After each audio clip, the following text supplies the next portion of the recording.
Good afternoon, everyone. I'm subbing for Derek today as Derek teaches his class. 3 out of 4 Wednesdays done, so only one more week of that. My name is Patrick Hawe. I'm an associated member of T3 Trading Group, which is a registered broker-dealer and member of FINRA SIPC.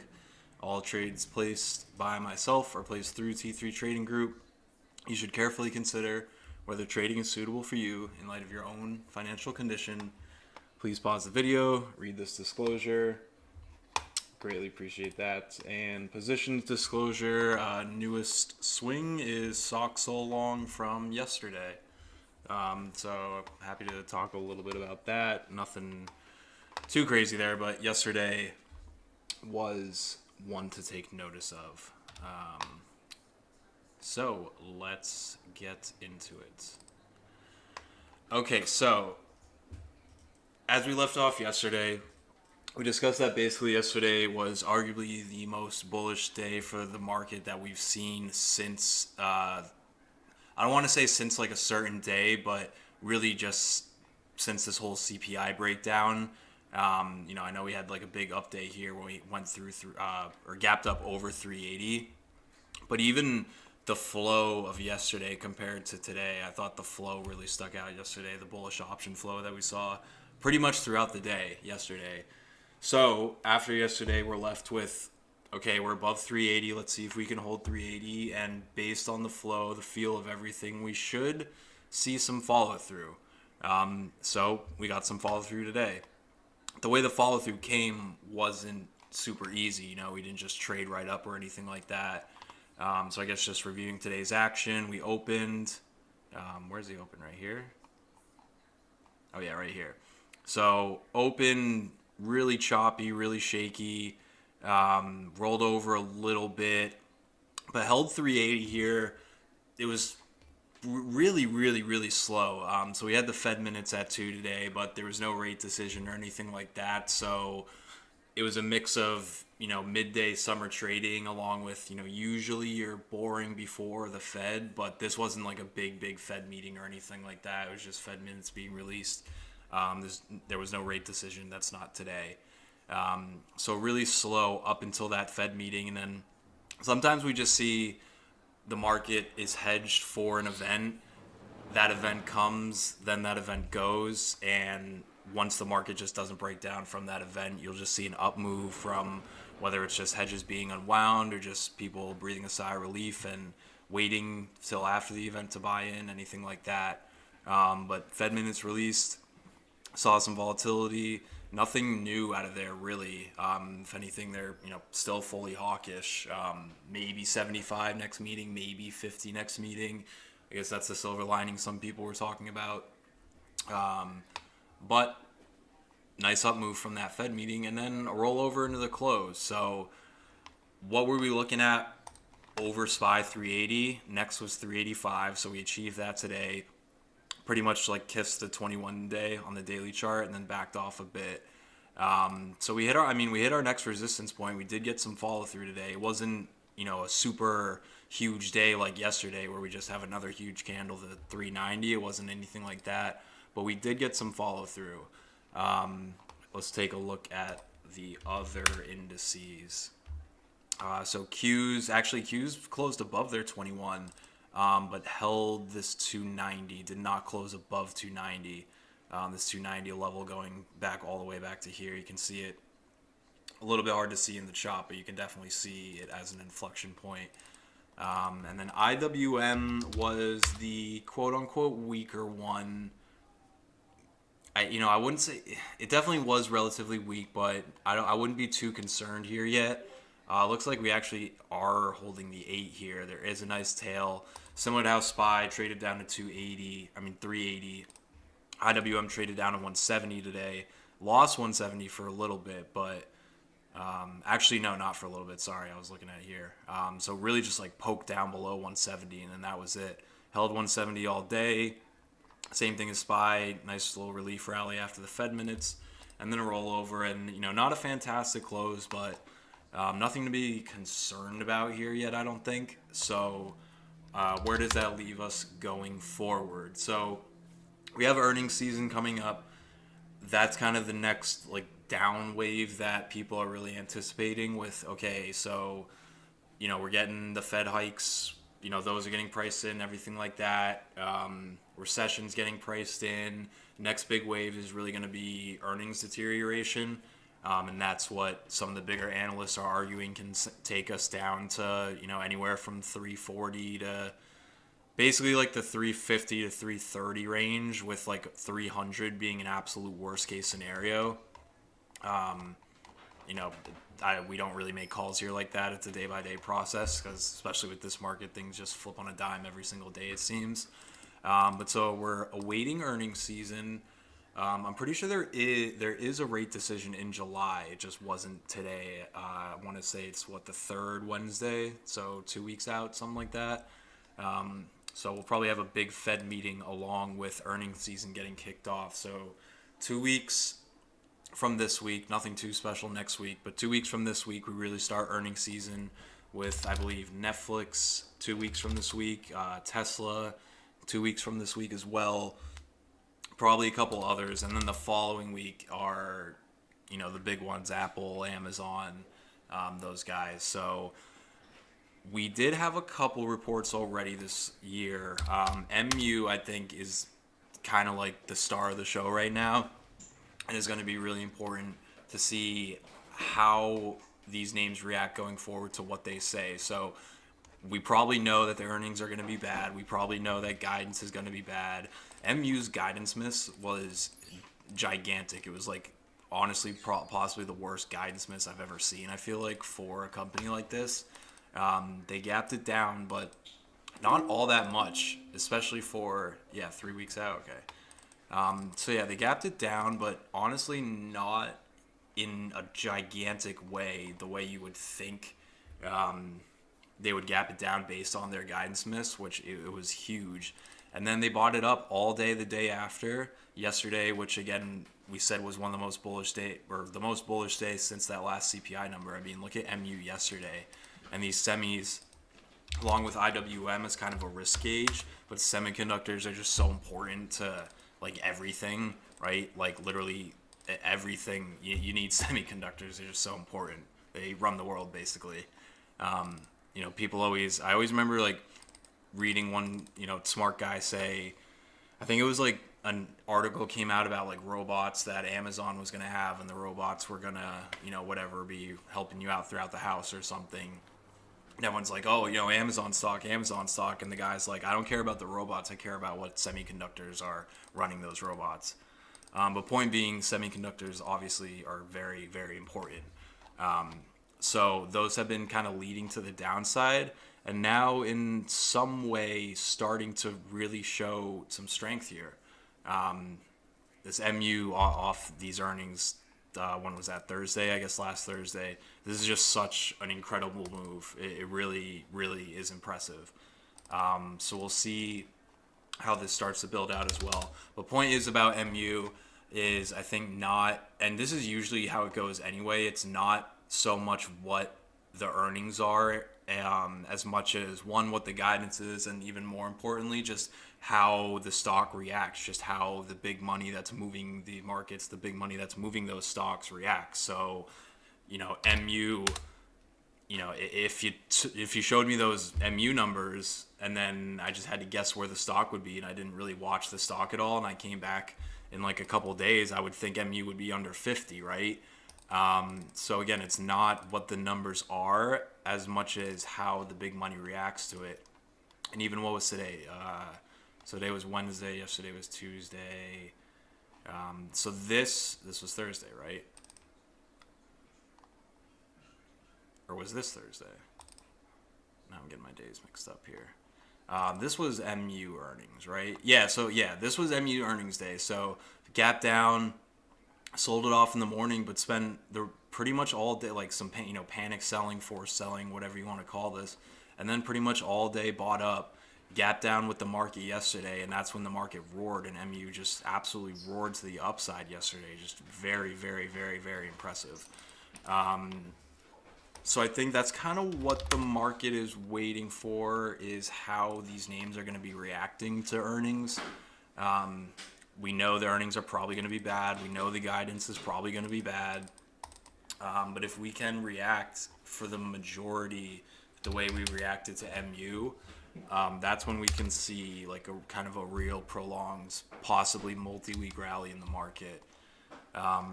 As for, a couple days out and everything like that, you held 380, we got through 380 after banging our heads up against it multiple times, with yesterday being the most bullish day in terms of like actual price action and option flow and factors like that. So definitely important to keep holding 380, and we'll see if we can get through 385. Next above 385, we have 390 and 395. The weekly ADMA, which has definitely been guiding us down, is at 391 or so. So definitely there's definitely room to 390-ish, but I would think that the 390 to 395 should be trouble, should be pretty solid resistance if we see it. We could this could be the follow through and that's it, and then we end up losing 380 in the next few days or so. But there is room to 390 to 395. And then I think it was like Mike L said today, hard to see anything too drastic happening. I feel like this whole year has just been, an event happens, we react to it, and then we wait for the next event, whether it's earnings or a CPI or a Fed meeting. So, we had CPI out of the way. It seems like now we're probably going to be waiting for earnings as well as the next Fed meeting and the next CPI, right? It's just like a cycle of doing that. So you got 380 on the downside. Really important to hold. Not the end of the world if we lose it, but we really shouldn't close below it. And then obviously 375 to 374 definitely cannot lose these tails. So that's the market. I guess we had some decent trades today. Let me look at the list real quick. I know Merck off the top of my head because I think one of you guys brought up Lilly yesterday as well as Merck, I think. But bios continue to be well, I guess it's more healthcare, but bios have been pretty decent too. But Lilly had nice follow through today. Merck, we were looking at this 93 level, which it looks like, this Merck actually didn't close too well. But this 93 has been a level from the prior 5 days, and this got an upgrade this morning. You can see this 93 pretty clearly. 93, 93, 93, 93. So this was pretty much kind of like a gap and go over 93 this morning. Opened, tailed back down, held it, had a nice follow through. Market was choppy and dead throughout the day, so this rolled over, but held 93 and still held 93 into the close. But if anyone, I'm not swinging that. If anyone else took that today, I wouldn't be swinging that per se, just based on the close. Let's take a look at what else we were looking at, because I feel like it was such a slow day, and then the Fed minutes happened, and now I can't. This morning seems like it was yesterday almost. JKS, Rockets, Costco, ARC. What did ARC do today? Pretty boring. Nothing really there. Costco not bad. It's decent. I mean, I'm assuming nothing was really too good today, just because I know what the market did. JKS, this rolled over. Oh yeah, the Chinese Corona or COVID, I guess, whatever you want to call it. The news with Shanghai cases of COVID. That's not great. So these Chinese names sold off this morning. We'll see if any news develops overnight there. But so this JKS, nothing too great. And then this Rocket, same thing, just kind of rolled over here.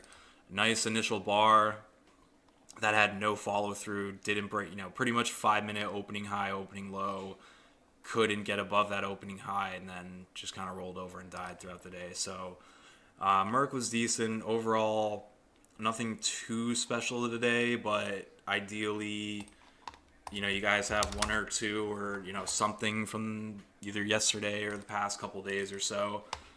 So we did get some follow through for swings. And yeah, I think that's all I'm trying to think. Oh, energy, I guess Derek wanted me to mention energy. So oil rolled over in a big way again today, but ended up getting bid back up. We had some oil news come out here. U.S. I forget the exact headline. Looking to cap, I think it was Iranian oil, 40 to 60, or maybe it was Russian oil. I forget the exact headline off the top of my head. But we had some oil news come out here. You can see by the volume, and that was pretty much, again, that's why you trade versus the news low. So didn't have follow through right away, but never broke this low and eventually got bid up here. And I think even right before this, we were already looking at some of these oil names where they weren't super extended to the downside, but there's two factors I like to talk about: extension and exhaustion, where you're not too extended here, but once you go in one direction in a big way for like 2 hours straight, I feel like that like 1.5 to 2 hours ish is kind of a good threshold. You tend to get some type of pause, even if it's just sideways action. So we were already looking at these energy names and just the move that they had put in, and we know where they are in the daily chart. Definitely extended on the daily chart as well. So definitely a few of us caught some nice buys in some of these names. I think we mentioned Oxy being the one to go to for the obvious reason that Buffett, this lower 50 area, or I guess mid 50s, upper 50s, this, if I were to draw like a green, I draw like a green oval here and be like, this is the Buffett buy zone. Because it has been. I mean, he was buying up in this, he was buying up in here, he was buying up in this run. He bought like the top and, said, oops, I bought the top. Let me relax for a little bit. And then started buying back in the mid 50s and bought more around here. I think he bought more around here. And then I think end of last week, it came out either today or yesterday that he bought more around here. So we know this is Buffett's like buy zone. So that's just like a nice layer of probability to have on your side. So we mentioned Oxy being probably the best one to go to, but you could really go to energy, pretty much energy name at that point, we just said. And this Oxy definitely gave the best jump there. But for the Derek fans on YouTube, I think Derek caught APA at the bottom. But same thing, just, pretty much 2 hours of straight downside. A bit extended for sure. Extension on 15-minute charts, as well as just, exhaustion to the downside. So nice tails for energy. Oil, definitely a decent candle for oil. An XLE, nothing too special, but for the most part, these energy names have some really solid tails to them. So we'll see if oil starts to pick back up, or at least stops going down. Just because it's pivoting doesn't mean it has to just shoot right back up to 80. But we'll just see if this kind of like chops lower mid 70s and at least just stops going down for a bit. So that's energy. And I think that is all I really have to talk about. So, for anyone listening on YouTube or anything, for the rest of this week, I would say less is more, unless we really start to lose the midpoint of, kind of yesterday. I was saying it this morning too, SPY 378, like 380 is the big level, but usually, especially where we are like on the daily chart, where we're in between these two moving averages, we're kind of just in the middle of the range. Just because 380 is the level that you should hold doesn't mean, so that's why I like to usually have like a couple levels where it's like we should hold this, but like we definitely need to hold this. So like 380 we should hold, but it's not the end of the world for them to tail us down to 379 one day and then just have us close. I mean, even here, like we broke 380. So, what, do you have a stop at 379.99? You get stopped out here and then you see this happening and you're like, But just knowing where we are in the daily chart, it's not impossible for them to shake out 380. At this 378, which you can see we kind of traded around the past few days or so. I see some BBBY news in the room. CEO buys 50,000 shares. Is this ripping on that? Kinda. I'm not supposed to trade during these meetings though. But anyway, sorry. So yeah, this 378 for SPY. You can see we were bumping our heads up against it the past few days, and then even yesterday on the really bullish day that we did get through 380, this 378, we came up, bumped our heads, and then got through 378. So SPY 380 important to hold. 378 definitely should not be lost. So 380 to 378, and then on the upside you got this 385, and if we can really start clearing pretty much 385, today's high, so 385 to 386, there's definitely room to 390, and then 390 to 395 resistance. So for the rest of this week, I would say probably less is more between 380 and 385. Above, you can look to be long. Below, careful being too short. Just have stops, right? Like if it's a range bound market, it's going to go above 380 and fail like it did today, and it's also going to, or above 385 and fail, and it's going to go below 380 and fail and come back up as well. So just have tight stops if you're looking to do stuff like that, but probably less is more. I mean, we're literally right in between 8 and 21, right? So you don't want to force anything right in the middle here. You want to force things either in extension or once you're building and looking to break out. But when you're in the middle, it's just, it's a coin flip, honestly. So that's all I have to say for today. Happy to answer any questions or address any complaints or compliments or concerns or whatever. So yeah, what do you guys got? If you got any questions or anything. Today was definitely a bit boring and choppy for the most part, besides the Fed minutes.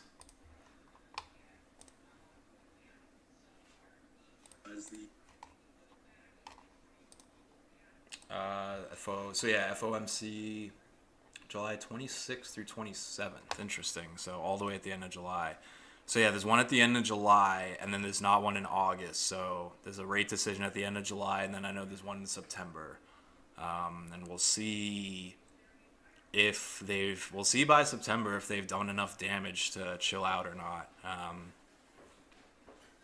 That's kind of like the other big question too. We're probably going to get a solid rate increase in July, but by July, if not by July, if they don't dovishly start to talk in July, then they probably do enough damage by September, but we'll see. Can I check the Apple daily action? Of course I can. Yeah, so Apple got downgraded, or I don't know if it was a downgrade or just a price target decrease by Goldman, as well as they put out a bearish case for Apple if we really do go into a recession. They basically said Apple can go to like 80, 82, I think they said, which I get. It looks like they're getting that from prior COVID highs, which is kind of crazy to think about actually. 80, 82 at prior COVID highs. That's deep down. So Apple's daily definitely relative strength here looks way better than SPY, right? Like you're solidly above the moving averages. Your 8 is even looking to curl over its 21. Definitely better than SPY, definitely better than Qs. So you got relative strength for Apple. You cleared this 140 yesterday. Then you have this 140, 142.50. Remember, Apple's really clean too, so it's not like too hard to find these levels. So you got this 142.50 level, which we actually did close above, and tailed back below 143-ish or so. So for Apple's daily chart, I think it looks great. You have relative strength, but you have 1, 2, 3 really solid days up of almost 10 points, 136 to 144, and now you're at 143 with its daily ADMA at 139-ish, 140. So let's see, this 144 is a level from over here, from over here, from over here.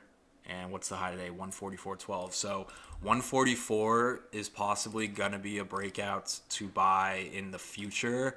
I would not look to do it tomorrow after 3 solid up days in a row. Ideally, what you want to see, and possibly that 144 will go along with SPY 385. And this is why I'm thinking, probably less is more for the rest of the week. But ideally, what you'd want to see after 3 up days and this daily ADMA, trying to curl up, but again, you're $3 above it.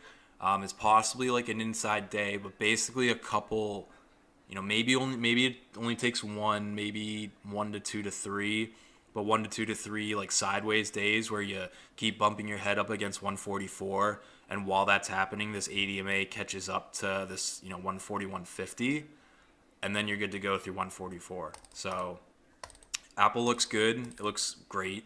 It's relative strength. Next trigger is 144, and above 144, you got this little 50-day here. But above 144, you really don't have too much until 147. 147 is the next level I'm really seeing in this. But again, I'd be careful buying through 144 tomorrow. Not that it can't work. It definitely can. You can see Apple get momentum. But ideally, this builds out a little bit better in front of 144. So I hope that helps for Apple. And again, I'm not saying don't buy 144 tomorrow, but I'd rather it not trigger tomorrow. But if it triggers, it triggers. And that's your relative strength. So you'd want to buy, if you think the market's going up, you want to buy your relative strength. You don't want to, say, okay, the market's going up, so let me go to the name that's been relatively weakest and try to buy that garbage because that's finally going to bounce. Typically, for the most part, you want to go with your relative strength for going long and your relative weakness for going short. So that's Apple. Looks good. Looks very good. And I guess just to finish that off too, you definitely don't want to see this below 140. So like Apple 140, I feel like Apple 140, 150 is like SPY 380, and Apple 140 is like SPY 378, where like it's not the end of the world if it tails back below it and shakes people out, but like this definitely should not lose 140 now. If this is gonna build out a process where you do break 144 and go to 147, and after 147, kind of 148, then 150, and so on. Merck closed weak. I cut it. Yeah, hopefully you at least made a little money on it, Nick. But I definitely don't blame you for that. Yeah, kind of a lot to go through. It's the first half of July is extremely slow, and then it's gonna be like an absolute hurricane the second half of this month.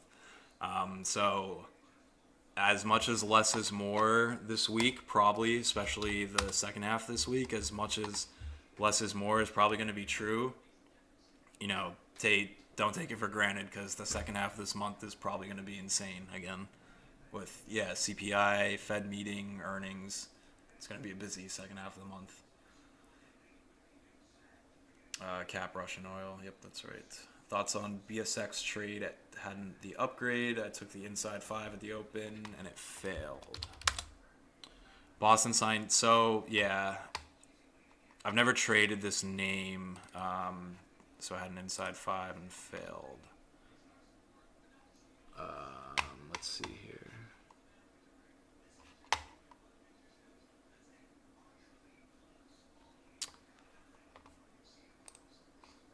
And your level is definitely 38. So your level is 38, but I do see one, at least, kind of 1, 2, 3 tails above 38.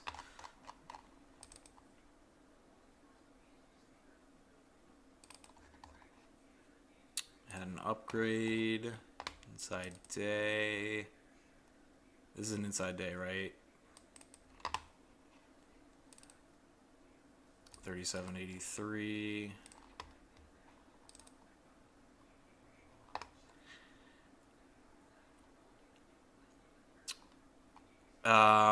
Honestly, I'm just trying to see if I see anything different, really.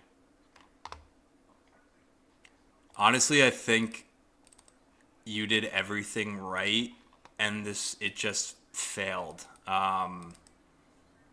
And that's just that. I mean, you had an inside 5 in front of your daily level with an upgrade. Daily chart looks decent.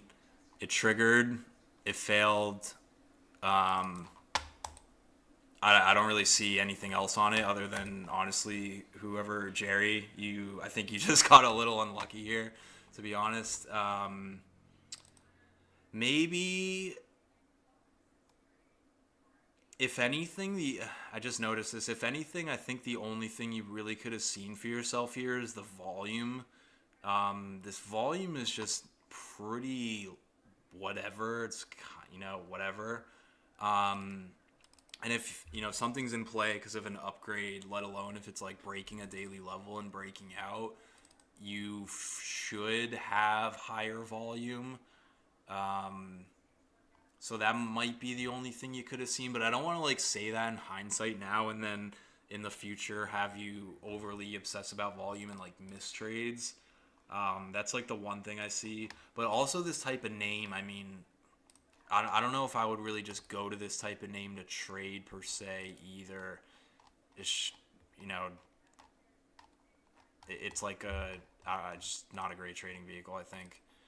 So I don't know, Jerry. I mean, it probably doesn't help really much, but this 38 is this 38 is a major level, like major. Wow.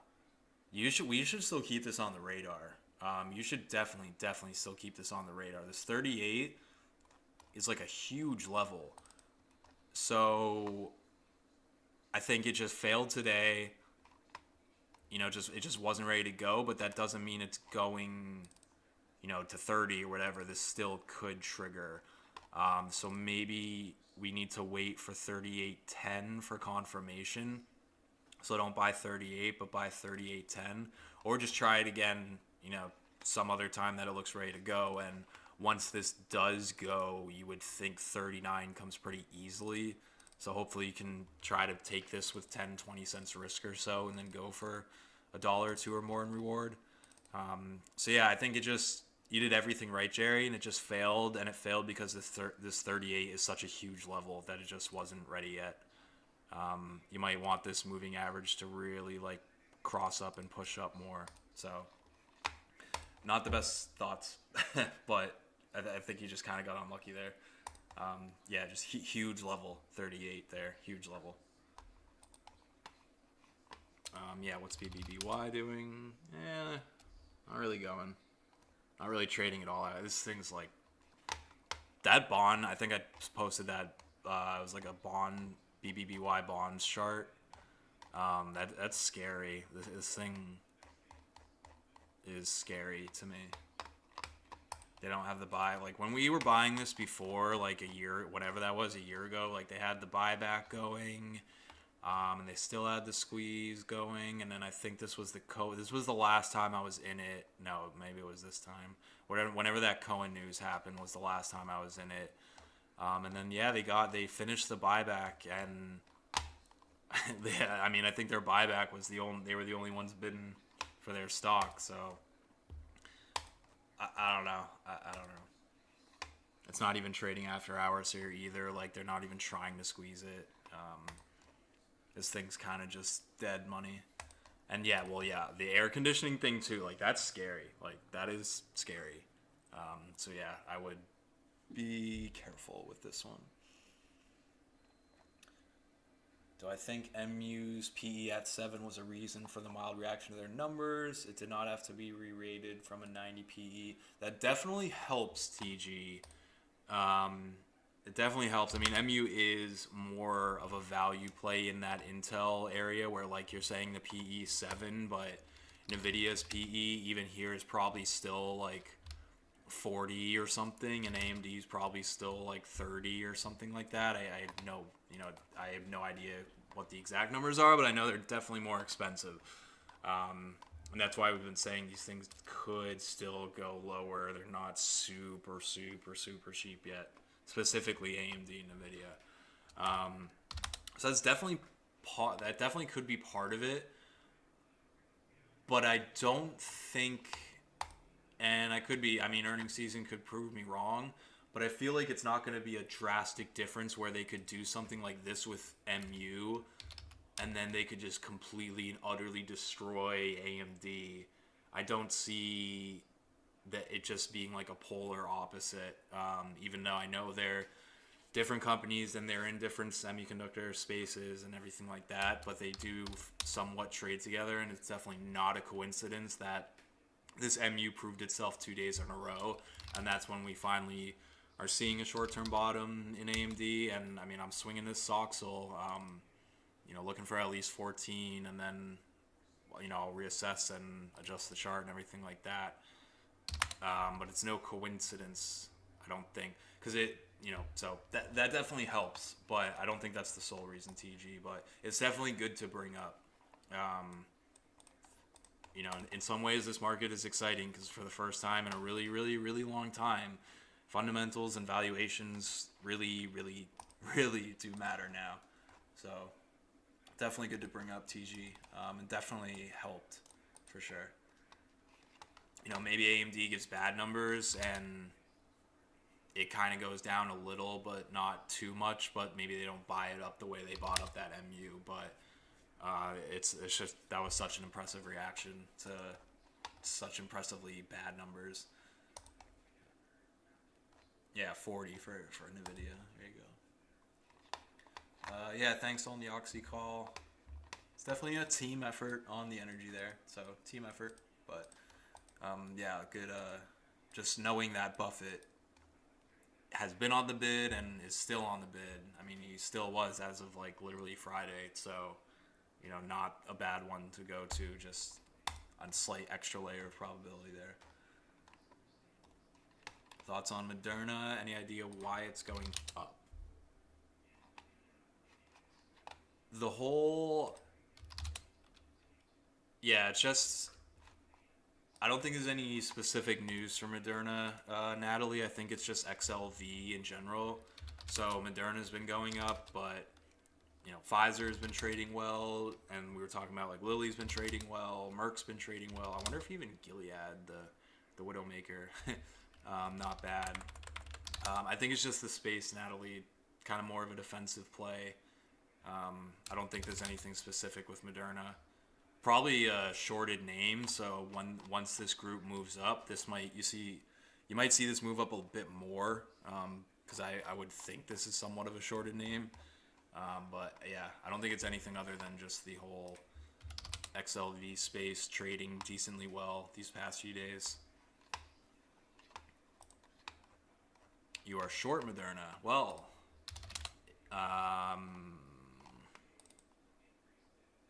ideally this 160 can fail for you. If this 160 doesn't fail for you, I mean 165 and 170. So if you don't want to hold it up to 170 and add at 170, then I would be careful if this can't fail off 160 for you. But this is almost similar to Apple, where like it looks really good, but you just had 3 nice up days and you're a little bit extended from the daily 80 MA. So I would think you could get a move off 160 to, whatever, 157, 155 or so. But careful above 160. This has room.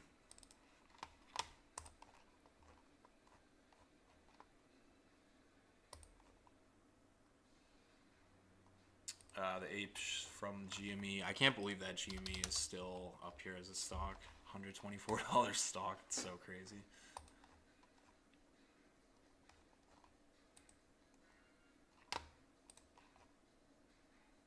I see on YouTube Baba looking good for a breakout. So we were just talking about Baba at the end of the day today, actually.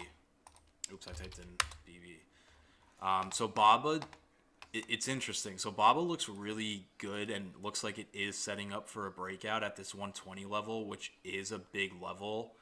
You can see it's just been an inflection point for so long. It was really tough resistance here, still being tough resistance. And it's built out this kind of 100 to 120, maybe even 110 to 120.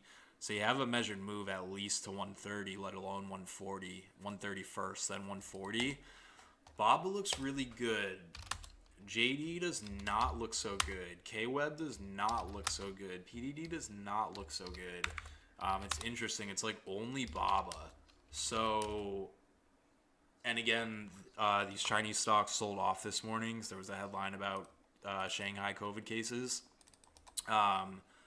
So Baba does look really good, but I would wait for the breakout to happen because you could, especially with that headline last night, if that progresses and gets worse over the next week or so, and they, you know, do a lockdown again, you'll see BABA back at 110 pretty quickly, probably. So yes, BABA is setting up for a breakout at 120. It even might be tomorrow. I mean, you got an inside day in front of 120 here.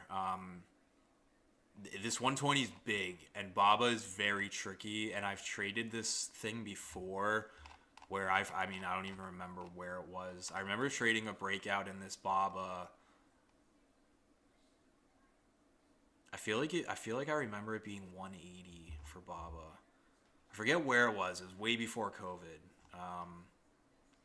But I remember trading a breakout in BABA where it just like took so long to finally go. Like it would tail up, fail, and it doesn't like just hold 120 because BABA's a dirty stock, right? Like Apple is a pretty clean stock. This BABA trade's very dirty for the most part. So it might be tricky because I mean, even all these tails here, right? Like this almost has never really held 120 perfectly. It tails up, fails, tails up, fails, tails up, fails. So it's setting up very, very well. Yes. Maybe 120.50 for confirmation. So I know I just gave you kind of a long answer there. But yes, it is looking good for a breakout. Careful of overnight news, China news changing anything there, and it's a little concerning to see the other Chinese names not look good with it. Like I remember forever JD was looking better than BABA. Now JD not so much, but looks good. Wouldn't surprise me if it fails off 120, but yes, it does look good. And I think you had another question too. You said XPEV as well.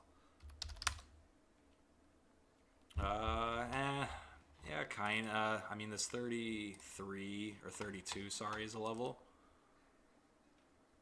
But definitely not as clean there. 32 definitely a level, but not as clean. Neo looks similar. This LI's been the leader. But LI is starting to get a little broken here. I think BABA looks the cleanest. So that's one to keep watching in the coming days for sure.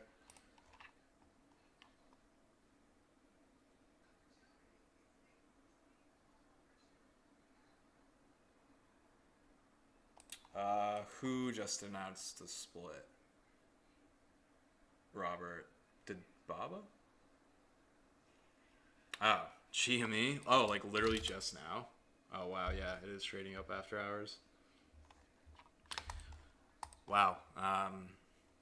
Interesting.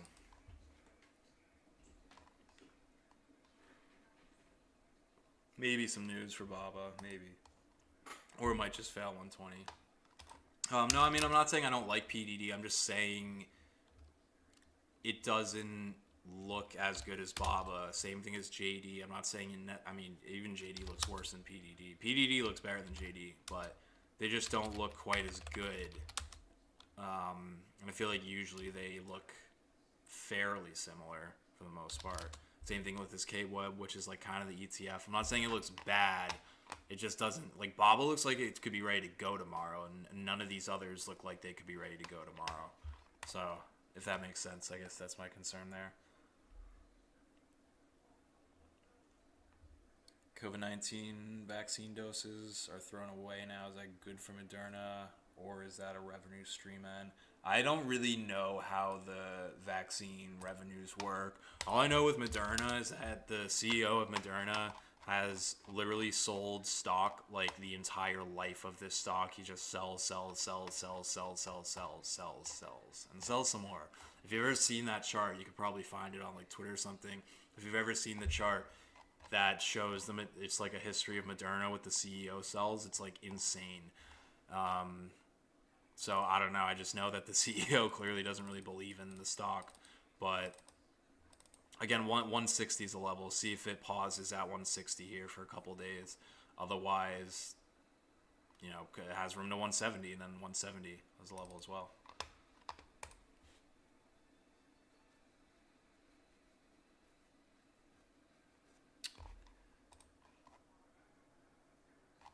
All right, looks like I got through everything. Unless I see anything else pop up. But so we'll see how the rest of this week goes. How's it going to go? Honestly, I don't really know, but I do know 380 and 385 are important, with 378 being pretty vital. And then below 378, we deal with these levels again, which you don't really want to see these tested again because they got tested 3 times and held 3 times. So let's not really give it a fourth time. But yeah, we'll see if we break above or below 380 at all for the rest of the week. Probably less is more. We'll see if IWM also continues to hold 170, which it definitely could, right? Held 170 today. You might just have like a bit of a strong day, doji day. You could just have a strong day tomorrow to 175 or so.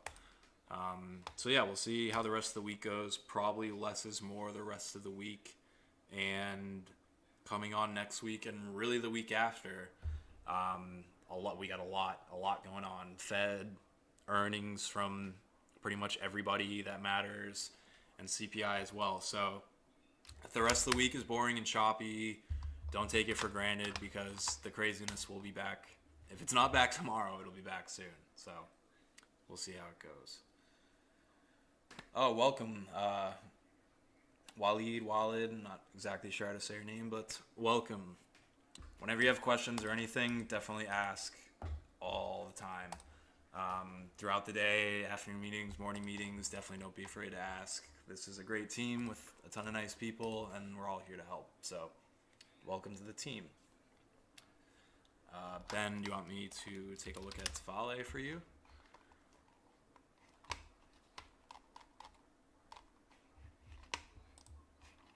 Yeah, sure.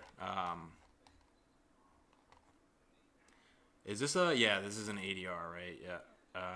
So it's an ADR, so it's really gappy, as you can see.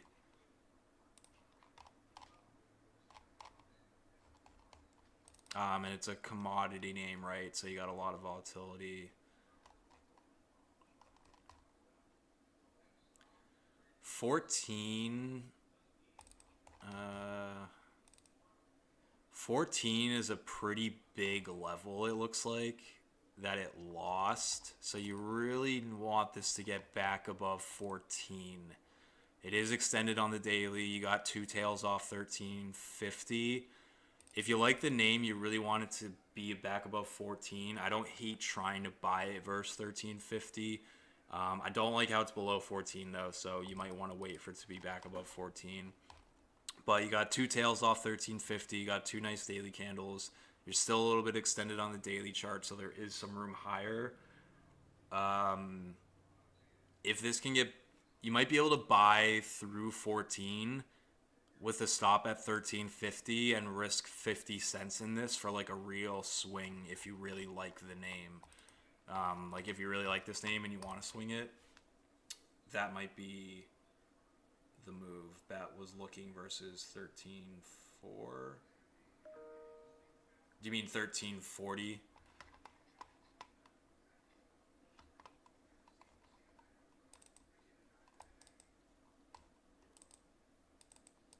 Well, either way, 14 is your really big level here. So, yes, 1340. Yeah, I mean, that works too. What is this? Just like the low here. I only said 1350 because, you have this low tail below 1350 and then back above, and then this tested it again. So yeah, you could definitely 1340. I just say 1350 to sound a little cleaner. But yeah, you can definitely just use 1340. I would just be careful because it really shouldn't be below 14. So I'd almost think honestly that 14 might be resistance, and 14 probably should be resistance, and it probably should keep going down just based on these technicals. So you almost might want to wait for it to really get back close above 14. And once you get that, you can buy low 14s, roughly 50 cents risk. And maybe this turns into a double bottom for you, which would give you a move back towards like upper 16, 17 or so. So honestly, yeah, I mean, it's a broken chart. It's a downtrend. You need to get back above 14. And once you're back above 14, then you can start to improve there. So that's that. Oh, it does have a big dividend. That's true. This one has a nice dividend yield as well. So that's a good point. So yeah, see if it can reclaim 14 and start to repair itself. And yeah, that looks like everything. So, all right, yeah, we'll see how we gap tomorrow. We'll see if we gap above or below 380, either 380 or 385.